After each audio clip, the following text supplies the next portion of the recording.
In the past, a forward was deployed for one reason only, scoring a lot of goals, and they did just that in every way they could. So here's the top 10 greatest goal poachers in football history. 10. Klaas-Jan Huntelaar. With 309 goals in 533 appearances, the Dutchman was prolific throughout his career, but didn't always get the credit he fully deserved. He was one of the biggest names in Europe when he first came on the scene, but slowly withered off. He's nicknamed the Hunter for the very reason that in his prime, a ball at his feet, inside the box, would have definitely ended up in the back of the net. 9. Michael Owen. Michael Owen was one of the most prolific goal scorers in world football. The fact that he won the Ballon d'Or aged 22 just goes to show what an incredible talent he was. He scored 20 plus goals in 5 of his 7 seasons at Liverpool, most of them being from positions that only a legendary goal poacher like himself could score. 8. Andy Cole. Andy Cole was one of the greatest examples of how spoilt for choice England were for players to lead the line during the 90s. Cole still sits third in the Premier League all-time top goal scorers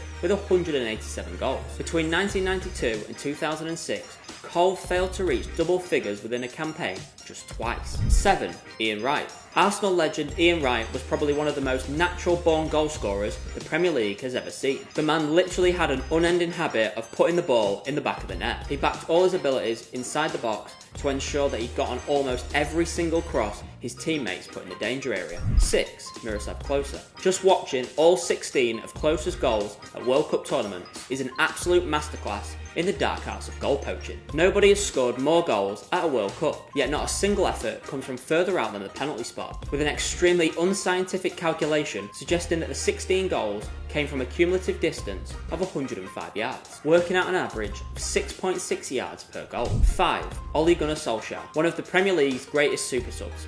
Ole Gunnar Solskjaer will go down as a proper fox in the box. There is no greater instance to describe Ole's ability in the box to take you back to the incredible 1999 Champions League final against Bayern Munich. United scored 2 goals in injury time to become European champions, after trailing 1-0 for near enough the whole match, with Solskjaer's instinctive touch winning it. 4. Robbie Fowler. A player like Robbie Fowler would find today's Premier League too fast for his liking, but during his peak, there was no one better at scoring goals. Fowler wasn't the quickest, and he certainly wasn't the biggest striker to ever step onto a football pitch, but Robbie Fowler found a way to score goals. He's the 7th highest goal scorer in Premier League history, and was instrumental for Liverpool in the 1990s. 3. Gary Lineker. Lineker was one of the deadliest strikers of his generation, and no one can ever question that. He scored over 300 goals for club and country, including an El Clasico hat-trick, not to mention 6 goals at Mexico '86. Making him the first ever English player to win a Golden Boot at a World Cup. 2. Ruud van Nistelrooy. If you have ever watched Ruud van Nistelrooy's career highlights, you'll see that the Dutchman had a similar way of scoring goals, and yet no one could stop him in his prime. Van Nistelrooy was one of those strikers